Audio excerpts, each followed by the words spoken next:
Hello, everyone, and welcome back to another video. Today, I will be talking about burnout.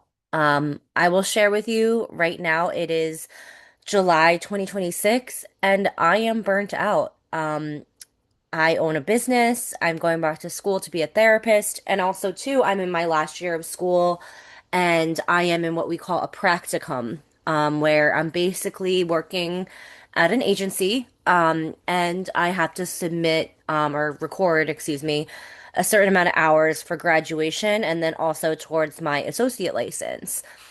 The hours are rolling and I'm finding myself feeling very, very burnt out. So I just thought that this video was appropriate for this time in my life.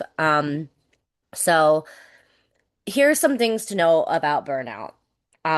Number one, please stop telling yourself that it's laziness. It is not laziness. It's what happens when you literally have nothing left to give.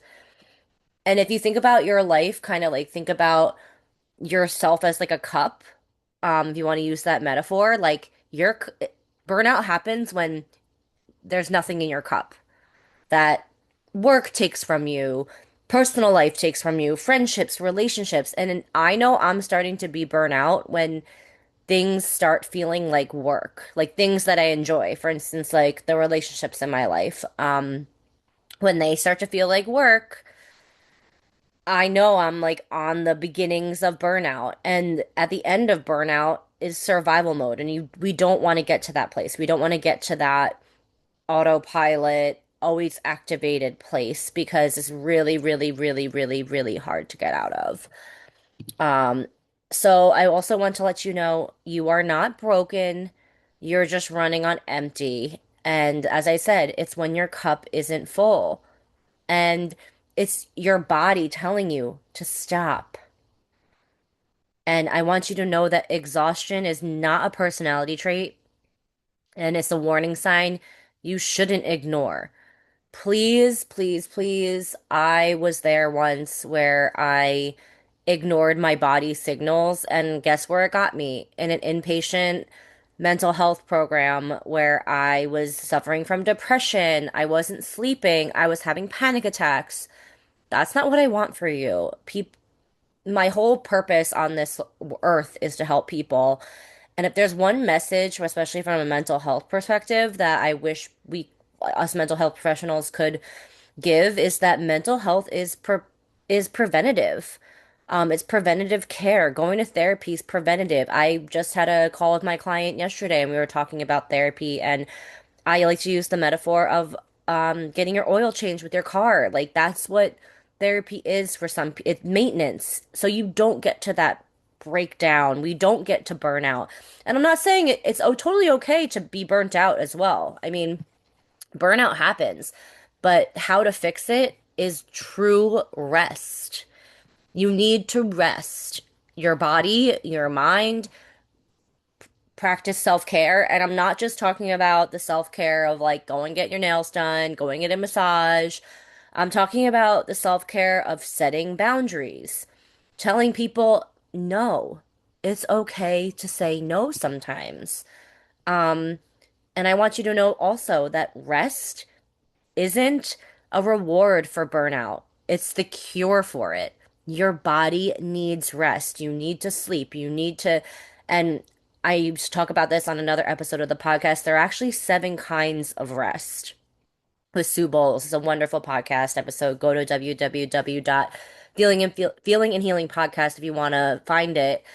There are actually, it's more than just physical rest. You need mental rest. You need social rest. There's so many more, and forgive me, I don't know the seven off the top of my head, but I don't want you to think of rest as a reward, as like something that you need to earn, because we all need rest. We all need it. It's you know, part of our day. Like we need it. It's like needing air. That's how much we need rest, and that's how I want you to think about resting, is that reframe of like, I don't need to earn rest. I don't need to do X, Y, and Z. I don't need to do all these things before I get to rest. No, rest actually should be number one on the list, because when you're you're able to give from a full cup, you're actually giving so much more of yourself than if you're just running on fumes and giving the fumes. It's like, as I said, like having your gas tank be full all the time. When your gas tank is full, you're able to go faster. You're able to give more to other people. You're able to give more to your job. You're able to be there for your family. But when your gas tank gets a little empty, that's when burnout starts to happen. And the thing with burnout is that it ends the moment you stop treating your limits like weaknesses. They're not. They're your body telling you no. And you have to please, please, please. If I am begging you to do something, that is the first step towards getting out of burnout or preventing it in its entirety. Listen to your body. If your body is tired, rest. If your mind is all busy and you need to disassociate, please do so. And you don't rise from burnout by pushing harder. That is one of the things that when you're kind of resetting, a lot of people think, oh, I'll just push through this, just push through, I'll push harder. And that actually does the opposite effect towards burnout. It actually makes you more burnt out and leads you towards what I like to call a more survival mode, activated, potentially nervous system state that your body then can't, it takes a lot longer to then to calm down. And once again, I'm not saying burnout is a bad thing. It's part of adult life, right? It's stress is part of life, burnout is part of life, but I want you to recognize when you're burnt out so it doesn't lead to a potential survival mode, a potential breakdown. Because burnout is like kind of that first phase of our bodies telling us, hey, we need to fill our cups. We need to reset a little bit. And also too, you're not lazy. Like by needing rest, you are by no means lazy.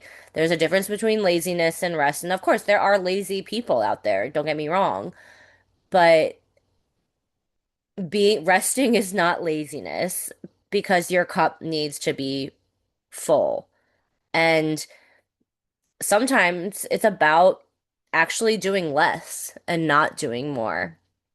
And I will say the biggest like kind of reset you can have on your body and your mind and your nervous system is please focus on healing.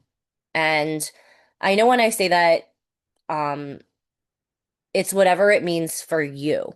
So for me, healing, my healing is spiritual. I do have my own spiritual practices. I go to therapy. I process my emotions with my therapist. I make sure I'm grounded. I do make sure like go outside and connecting with nature. All those things that I just said is healing. Because essentially healing, whatever you think it is just getting us back to wholeness, getting us back to balance, getting us back to homeostasis.